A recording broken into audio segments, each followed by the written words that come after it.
The food line moved in stutters like breath held too long and released too late. Marcus stood in it without urgency, without interest. He wasn't hungry. Not really. Hunger was simple. This was just routine.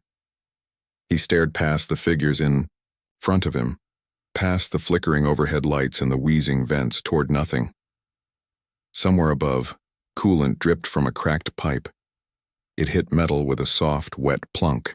Down the corridor, a maintenance drone skittered across the ceiling, trailing a spark that no one seemed inclined to fix. Beneath his boots, the floor vibrated faintly with the low thrum of orbital stabilizers. The air smelled like burnt soy, paste, copper dust, and recycled breath. A beggar coughed into the crook of her arm, curled behind a pillar like she belonged to it. No one looked. Marcus kept his hands in his pockets, shoulders tight. He hated crowds, hated the brush of strangers. The scrape of a sleeve against his arm made him flinch, barely, but enough to shift his weight and step back. That instinct was old now, half reflex, like a bruise he never let heal. He didn't look anyone in the eye. Then something tugged at his coat. Not hard. A gentle pull, deliberate and brief. He blinked, glancing down. A child stood beside him. She wasn't human. Small, maybe up to his waist, her skin was a soft, dusty violet, and her wide golden eyes blinked slowly. Once. Twice. Her long white hair was tangled but tied with pieces of wire in uneven loops. She stared at him like he was already involved, in something he didn't understand. "Human," she said clearly. "Are you single?" It didn't sound like a question so much as a checkpoint, a necessary formality. Marcus blinked. "What?" She pressed on without pause.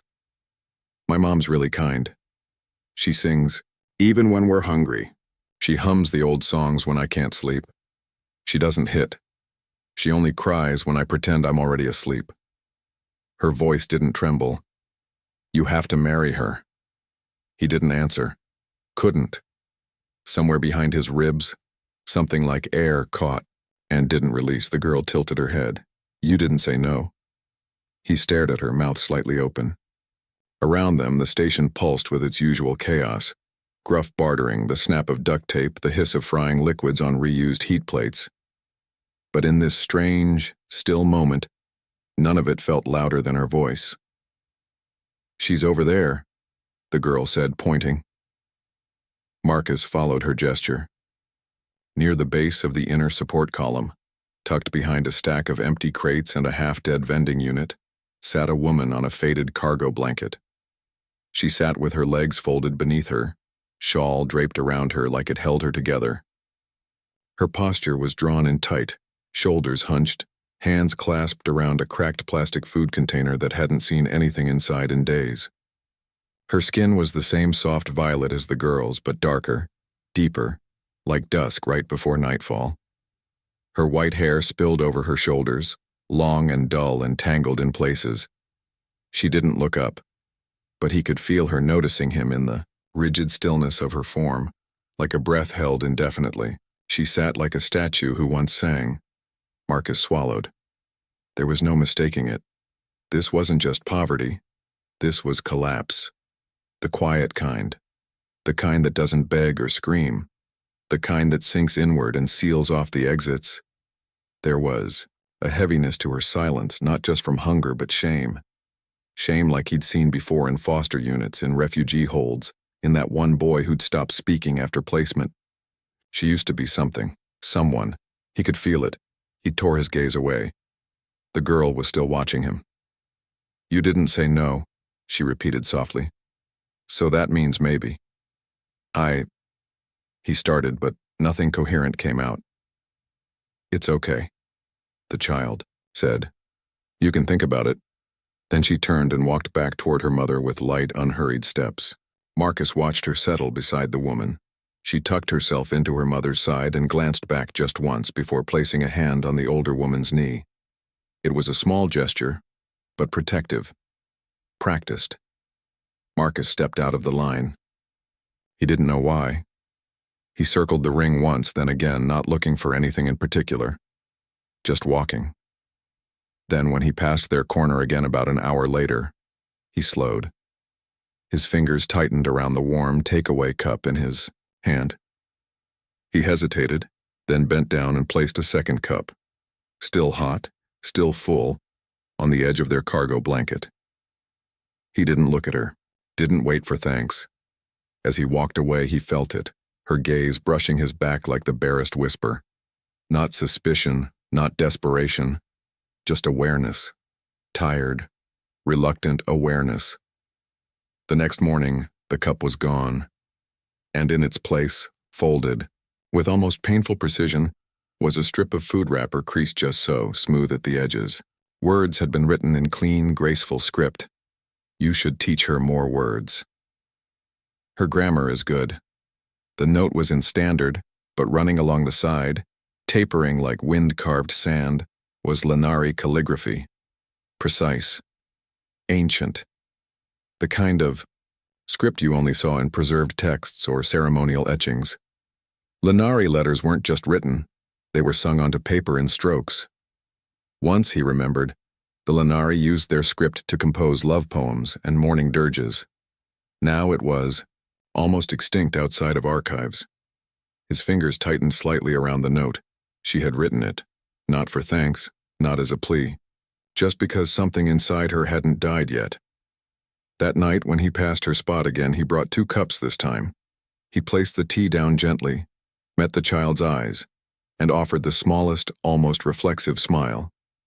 The child didn't smile back, not fully, but her lips quirked just enough. And when he stood and turned away, her voice followed him, soft, knowing. She likes you, the girl said. Marcus didn't answer, but for the first time in weeks, he didn't go straight home. He walked the ring again, slower, as if waiting for something he couldn't name. A name Marcus didn't sleep well that night. The cargo, blanket, the child's voice, the woman who didn't look at him. They threaded through his thoughts long after the station's lights dimmed for the artificial sleep cycle. Normally he worked late, cleaned up, sat alone with his tea, and went to bed. Hollow routine made the silence bearable. But now something had entered the silence, uninvited, soft as breath, small as a tug on a coat. He told himself it was nothing, a stray kindness, a one-time thing. But in the morning he found himself heading back to the market quarter earlier than usual. No line this time, just a tea stall on low cycle, steam curling up from a half-rusted boiler. He bought 2 cups again, one for him, one for them. When he reached the crates near the support column, the blanket was empty. For a moment, the space looked abandoned. Just crates, shadows, and an old vent humming tired air into the corner. Then he saw it. His empty cup had been returned, rinsed, dried, placed carefully on the crate edge, balanced just so. Next to it, folded into a perfect rectangle, was a scrap of cloth with a new note. Lenari children speak early. We teach emotion before logic, but she's had to learn both. The handwriting was unmistakable, elegant, deliberate, with those same curling side strokes of Lenari calligraphy framing the standard lines. It wasn't just a message. It was a ritual, a relic of grace in a place that had long stopped caring about beauty. Marcus ran a thumb over the edge of the paper, eyes lingering on the script. There was grief hidden in its symmetry. He didn't fold. It just slipped it into his coat pocket and walked on. The market had woken up in the meantime. Voices swelled. Deals barked out in 5 languages. Food stalls firing up their burners. Again, the warm stench of seared fungus and synthetic meat hung heavy in the air. Someone had spilled oil across the floor grates, and a floor drone skidded slightly as it tried to mop in reverse. Marcus threaded through it all on instinct, and when he saw them, back on their blanket where they had been the day before, it felt like relief. Like the closing of a loop he didn't realize had been open. The girl spotted him first. She raised a hand, not waving exactly, just a signal.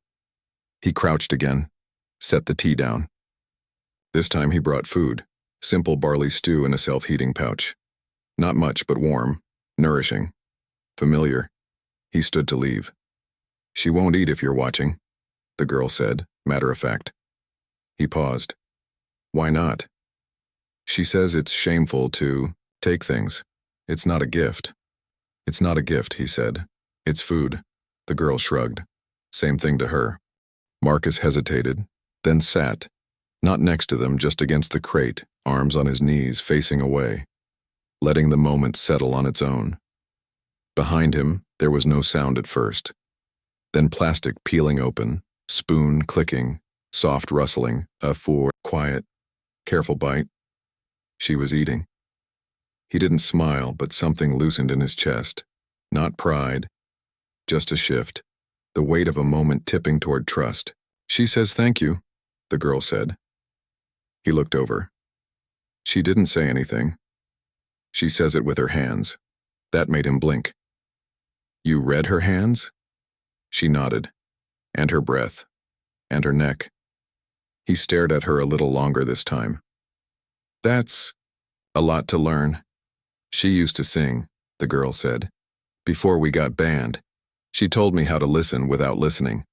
That line hit him harder than it should have. Banned, he echoed. Station law. No unauthorized vocal disturbance in trade corridors. The girl mimicked quotation marks with her fingers. Someone said her singing made them sad, so they stopped her. Her mother didn't speak, didn't lift her head, but Marcus felt the burn of her silence like radiation, invisible, constant, irreversible. He looked at the girl again. What's your name? Zara. He nodded. I'm Marcus. I know. She grinned. I heard the guy from maintenance yell at you when you dropped a wrench on his foot. He gave a low chuckle. Great. Famous. She leaned forward. I like the way you walk. Excuse me? You don't walk like the others. You don't lean away when you look at her. You're not afraid of sad things. He didn't know what to say to that. She's still beautiful, you know. Zara added, almost idly. Even if her light's smaller now. Marcus glanced toward the woman, Kira.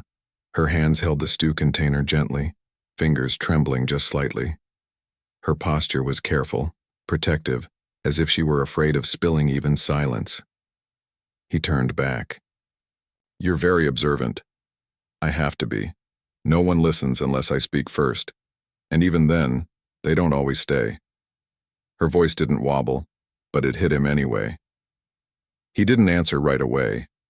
Instead, he reached into his jacket and pulled out a napkin, folded it, handed it to her without comment. Zara took it with a small, almost surprised blink. I don't have anything for you, she said. You don't have to. She thought for a moment, then reached into the folds of her tunic and pulled out a thin piece of copper wire, twisted into a spiral. For your tea. Makes the cup smell like home if you miss it. He accepted it. No one spoke for a while. Station lights flickered once, then dimmed. Dusk cycle. Marcus stood. You'll come back tomorrow? Zara asked. Probably. You don't lie much. Do you? No, he said. I've had enough lies for a lifetime. She nodded as if that made perfect sense. As he turned to go, her voice followed. Quiet but sure. She liked spice fruit curry once. I don't think she remembers, but I do. Marcus didn't reply, but when he walked away, the little coil of copper warmed in his pocket like a heartbeat. Marcus didn't return the next day. He told himself it was work.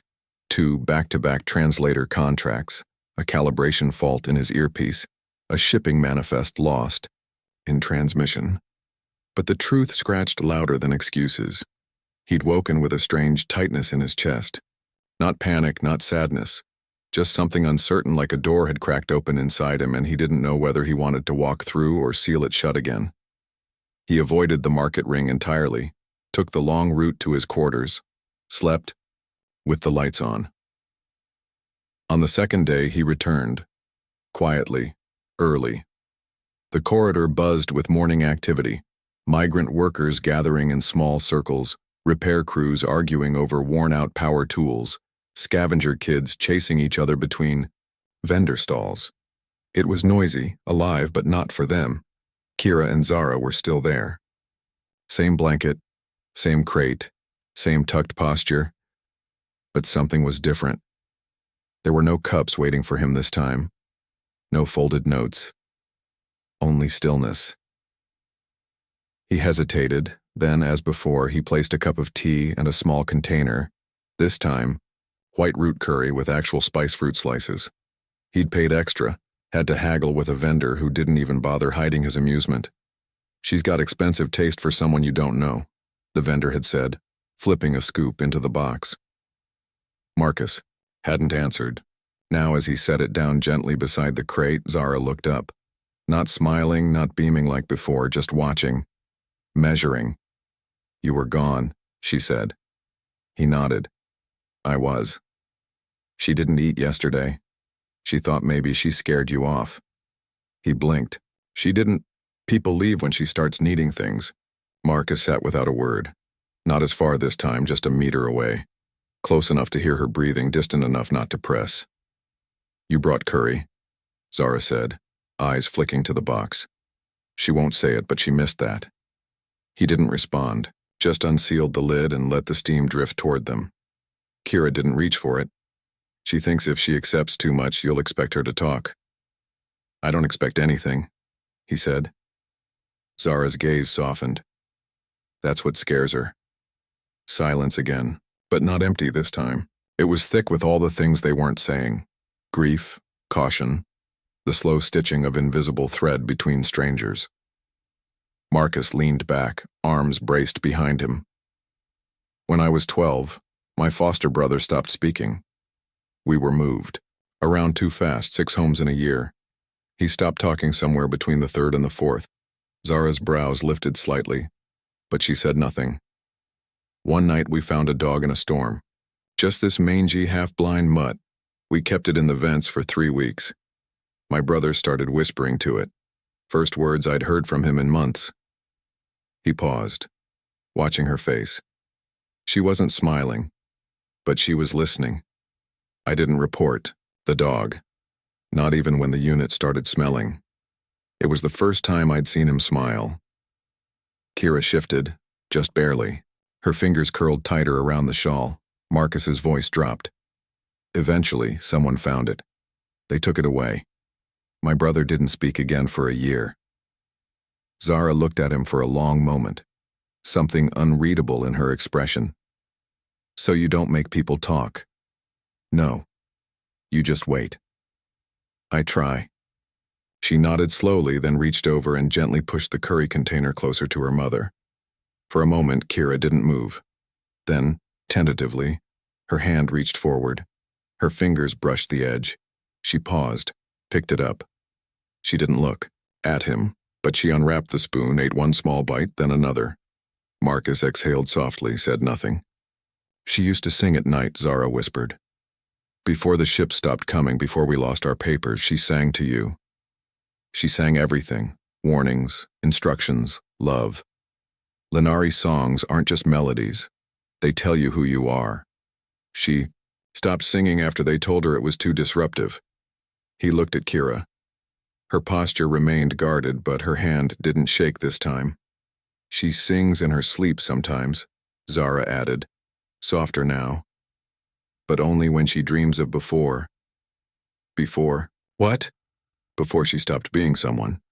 Marcus felt his throat tighten. He wasn't sure what made him do it. Maybe the quiet, Kira's shoulders, or the precision of her movements as she finished eating. But he leaned forward and reached into his coat pocket, pulled out a folded slip of paper. It was old, one of the early draft forms from his counselor days, printed with emergency placement questions. He'd scribbled over it the night before. Not poetry, not anything beautiful. Just words. She doesn't have to sing. She already says enough. He placed it on the edge of the crate, then stood. "She can read standard," Zara said, watching him. "And Lenari. I know. She'll read it when I fall asleep." "Good." He turned to leave, but just before he did, Zara called after him. "Marcus." He looked back. "If she sings in her sleep tonight, I'll tell her your name." His mouth tugged upward just a little. "Tell her I'm listening." The station's night cycle brought a hush that was never truly quiet. The lights dimmed, but the vents kept hissing. Somewhere above, Cooling fluid ticked along a rusting pipe like a slow leak in time. In the trader quarters, doors sealed with a pneumatic sigh. But in Market Ring 7, silence only meant fewer people were watching. Marcus walked the outer path of the ring, carrying a thermal cloth wrapped around a food bundle. His shoulder ached from earlier. Someone had elbowed him in a crowd when a vendor fight broke out over unpaid credits. But the pain didn't linger. He barely noticed it anymore. Routine aches had faded the moment he started walking toward her again. Kira. He still hadn't heard her speak. Not once. But he knew her now. By her stillness, by the way she folded her hands to hide their tremor, by how she always made space for Zara to press close before she let herself breathe. Tonight, when he arrived, she wasn't seated in her usual spot. Neither was Zara. Panic rose in his throat before he spotted them. Curled in the shadow of a nearby power box, a rough curtain of stitched-together foil draped across their blanket, offering flimsy privacy. They weren't hiding, just retreating. He didn't speak, just crouched low and waited. After a few seconds, Zara poked her head out, blinking. You came late. Had to wait for the spice fruit vendor to cool down.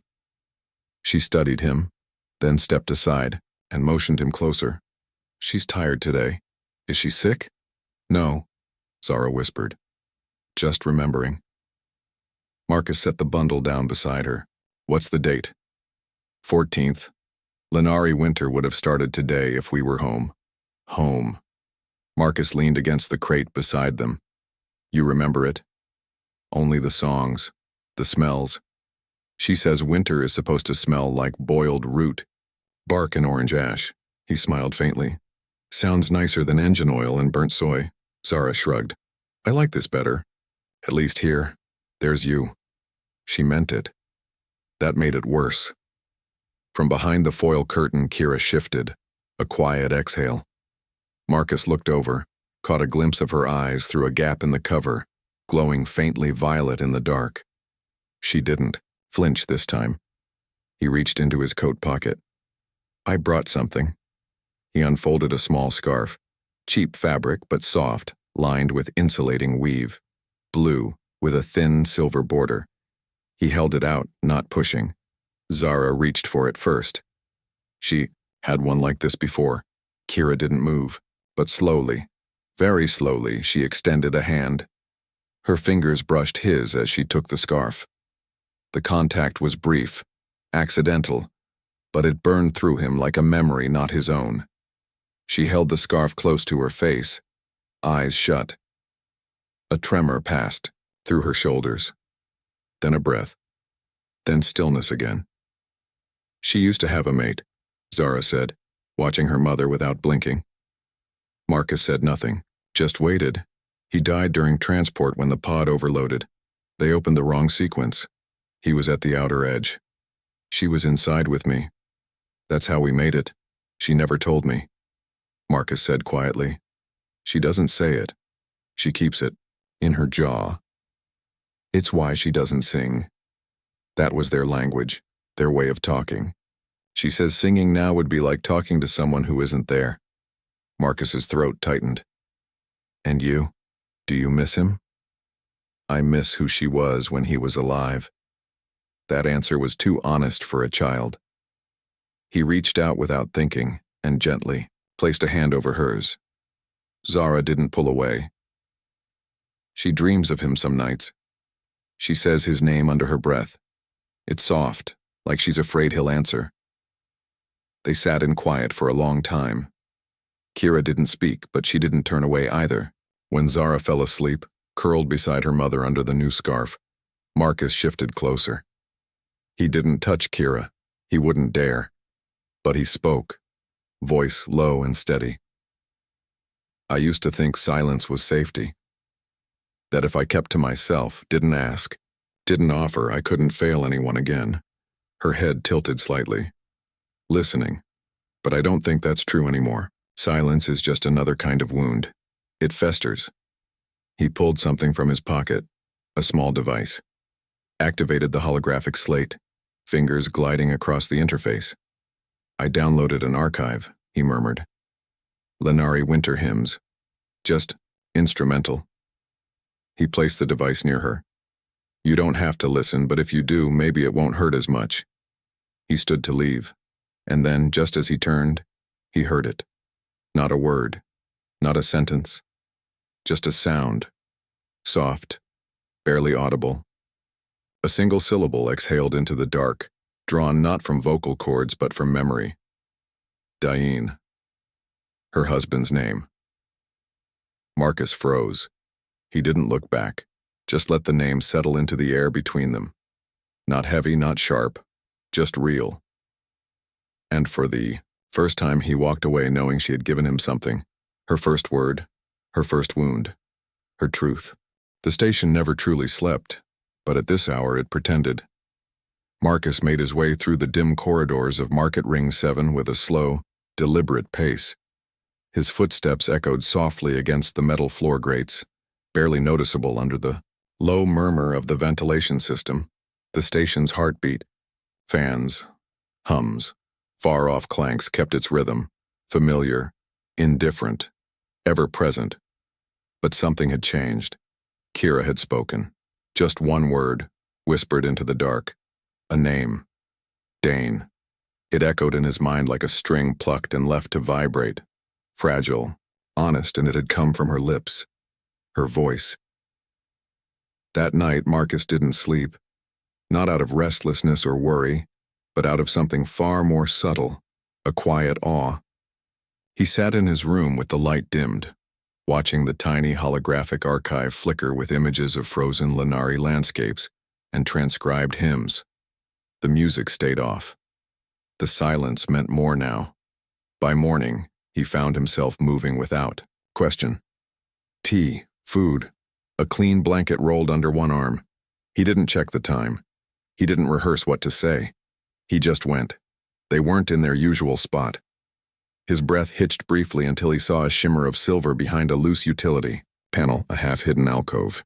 Zara's wire-bound hair poked out from the shadows. He crouched beside the panel, letting the silence settle before speaking. Was I late? No, Zara said, crawling out halfway. We just didn't want to be seen. He passed her the tea and watched her hands wrap around it. Still small, still steady. Are you hiding? Not really. We just needed to be not looked at for a while. Marcus nodded and waited. A few seconds later, Kira stepped out behind her. She didn't avoid his eyes this time. Her expression wasn't open exactly, but it wasn't closed. Anymore either. She looked at him like someone remembering how to read familiar shapes, slowly returning meaning. I heard the hymns, she said. Her voice was soft, scraped from misuse, but it was hers. Marcus nodded once. They're stored locally now in case you want them again. I dreamed of singing. I didn't wake up crying. She said it like a confession, not asking for sympathy, just stating a quiet fact. Zara took a sip of tea. She hummed in her sleep. It was off-key, but I liked it. Kira looked at her daughter, the corner of her lips tugging upward. Not quite a smile, but the idea of one. Marcus watched them both for a moment, then reached into the small satchel at his side. I brought something. He pulled out a tightly folded square of cloth and shook it open. A shirt. Simple. Dark. Clean. Lenari cut, not station stock. He'd bargained with a textile merchant 2 rings over for it. Kira's eyes narrowed slightly. Not suspicious. Just wary. You don't have to take it, he said, holding it gently toward her. But I thought maybe if you had something that felt like yours. She didn't take it at first. Instead, she ran her fingers across the seam. The fabric caught on a callus near her thumb. I haven't worn anything like this since before, she said. That's why I got it. She met his gaze this time. She didn't look away. A moment passed, longer than the others. Then she accepted the shirt, folded it again, held it in her lap like it was something sacred. Zara tilted her head. You're trying very hard, Marcus chuckled. Am I? You don't blink when you look at her now. Is that a good thing? It's a brave thing. The girl leaned against her mother, who now sat beside Marcus on the metal floor, their legs nearly touching. Not quite, but enough that he could feel the warmth of her presence. The air between them was no longer distant. I used to believe I couldn't feel this way again, Kira said suddenly. Her voice wavered, but she held on to it. Not after Dane, not after losing who I was. You haven't lost her, Marcus replied. She's right here. You just had to be someone else for a while. Her hands tensed slightly over the fabric in her lap. And what do you see when you look at me now? He didn't speak immediately. When he did, his voice was quiet, certain. I see someone who survived more than she should have, who still knows how to protect joy even when it hurts. She didn't answer, but she leaned ever so slightly toward him, and he didn't move away. Zara was watching, quiet, curious. You're going to kiss her? She said it not as a question, just a prophecy. Marcus smiled faintly. I don't do things unless they're wanted. She wants it, Zara replied. Then she stood. But maybe not while I'm watching. And with that she padded off to the far end of the corridor with the tea, trailing a hum that sounded vaguely like one of the old hymns. Marcus looked at Kira. She was watching him, not afraid, not guarded, just waiting. So he shifted closer. Lifting a hand, he didn't touch her, not at first. But she reached up and placed her fingers against his palm, guiding it gently to her cheek. Her skin was warm, smooth, real. When her lips met his, it wasn't hurried. It wasn't urgent. It was careful. Earned. A kiss between two people who had lived long enough without one. When it ended, Kira didn't look away. And Marcus didn't let go. I don't know what comes next, she said. Neither do I, he replied. But I'd like to find out. She nodded once, slowly. And for the first time in a long time they sat together, not as strangers but as something slowly becoming whole. The heater in their unit clicked softly as it adjusted for the cold edge of the station's artificial night. A steady hum buzzed through the walls, old circuitry maybe, or recycled air making its rounds. The sound used to put Kira on edge. Now, it was part of the rhythm of safety. Zara had fallen asleep on the cot, mouth half open, one arm flung across the blankets. Marcus sat on the floor beside her, back to the wall, one leg stretched out. His coat was still draped over his shoulder from a long shift. He hadn't even taken off his boots. Kira handed him a cup of warm tea, not spicy, not sweet, just hot. She sat beside him in silence. He took the cup with both hands. You didn't have to wait up. She looked at him. You didn't have to come back. I always will. The words came easily now, not performative, not desperate, just true. She stared into her cup. I'm still learning how to believe that. I know, he said gently. Take your time. I'm not going anywhere. She didn't answer, but the way she leaned into his shoulder said more than any words could. They sat like that for a long while, him drinking quietly, her curled against him in the soft hush of the room. The hum of the station was constant, but it didn't intrude. Only when Zara stirred did Kira speak again. Security still watches us. They watch everyone, not like this. He set down his cup. Did something happen? No, she said slowly. But I can feel the eyes, especially when we walk through the market. They look at me like I've stolen something. You didn't? No, she agreed, her voice barely audible. But I've survived, and sometimes that feels like a crime to people. Marcus reached for her hand, sliding his fingers over hers. Her grip was steady now, not hesitant. I want to sponsor you, he said. She went still. I want this to be permanent, he added. Not just proximity, not just kindness. I want to build a life, however small, however hard. You'd risk your status. For that? She asked. I already have. She turned to him then, fully. Her eyes shimmered with a faint bioluminescence that always seemed to pulse brighter when she felt something deeply. "And what do you expect in return?" "Nothing," he said. "But I'll accept anything you choose to give." Kira didn't answer right away. She looked down at Zara, sleeping between them, then at their dim little room, then back to him. "I haven't said his name out loud in years," she murmured. "Dane," he said quietly. She blinked. "You whispered it once, when you thought I was asleep." A beat of silence passed.